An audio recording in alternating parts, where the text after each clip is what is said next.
സ്ഥാനാർബുദത്തിന് പരീക്ഷണാത്മക ചികിത്സ വികസിപ്പിച്ച് ഇസ്രായേൽ ഗവേഷകർ. സ്തനാർബുദത്തിന് പരീക്ഷണാത്മക രോഗപ്രതിരോധാധിഷ്ഠിത ചികിത്സ വികസിപ്പിച്ച് ഇസ്രായേലി ഗവേഷകർ. വടക്കൻ ഇസ്രായേലിലെ തെക്നിയന് ഇസ്രായേൽ ഇൻസ്റ്റിറ്റ്യൂട്ട് ഓഫ് ടെക്നോളജിയിലെ ഗവേഷകരാണ് ഈ ചികിത്സയ്ക്ക് പിന്നിൽ.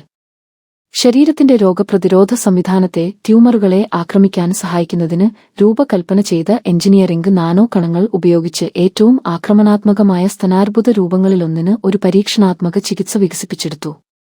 നിലവിലുള്ള ചികിത്സകളോട് പലപ്പോഴും പ്രതിരോധശേഷിയുള്ള പ്രത്യേകിച്ച് ആക്രമണാത്മക രോഗമായ ദിപ്പിൾ നെഗറ്റീവ് സ്തനാർബുദത്തിലാണ് ശ്രദ്ധ കേന്ദ്രീകരിക്കുന്നത്.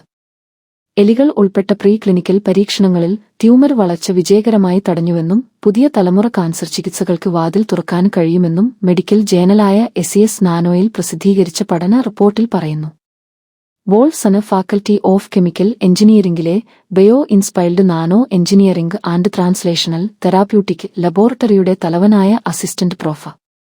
അസാഫ് സിംഗറിന്റെ മേൽനോട്ടത്തിൽ PhD സ്ഥാനാർത്ഥി റാവന് മഹ്നയുടെ സഹായത്തോടെ PhD സ്ഥാനാർത്ഥി വിസംബ്ലിറ്റാണ് ഗവേഷണത്തിന് നേതൃത്വം നൽകിയത്.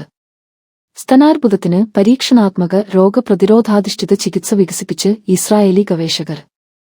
വടക്കൻ ഇസ്രായേലിലെ തെക്നിയന് ഇസ്രായേൽ ഇൻസ്റ്റിറ്റ്യൂട്ട് ഓഫ് ടെക്നോളജിയിലെ ഗവേഷകരാണ് ഈ ചികിത്സയ്ക്ക് പിന്നിൽ. ശരീരത്തിന്റെ രോഗപ്രതിരോധ സംവിധാനത്തെ ട്യൂമറുകളെ ആക്രമിക്കാൻ സഹായിക്കുന്നതിന് രൂപകൽപ്പന ചെയ്ത എഞ്ചിനീയറിംഗ് നാനോ കണങ്ങൾ ഉപയോഗിച്ച് ഏറ്റവും ആക്രമണാത്മകമായ സ്തനാർബുദ രൂപങ്ങളിലൊന്നിന് ഒരു പരീക്ഷണാത്മക ചികിത്സ വികസിപ്പിച്ചെടുത്തു. നിലവിലുള്ള ചികിത്സകളോട് പലപ്പോഴും പ്രതിരോധശേഷിയുള്ള പ്രത്യേകിച്ച് ആക്രമണാത്മക രോഗമായ ദിപ്പിൾ നെഗറ്റീവ് സ്തനാർബുദത്തിലാണ് ശ്രദ്ധ കേന്ദ്രീകരിക്കുന്നത്. എലികൾ ഉൾപ്പെട്ട പ്രീ ക്ലിനിക്കൽ പരീക്ഷണങ്ങളിൽ ട്യൂമർ വളർച്ച വിജയകരമായി തടഞ്ഞുവെന്നും പുതിയ തലമുറ കാൻസർ ചികിത്സകൾക്ക് വാതിൽ തുറക്കാൻ കഴിയുമെന്നും മെഡിക്കൽ ജേണലായ SES നാനോയിൽ പ്രസിദ്ധീകരിച്ച പഠന റിപ്പോർട്ടിൽ പറയുന്നു.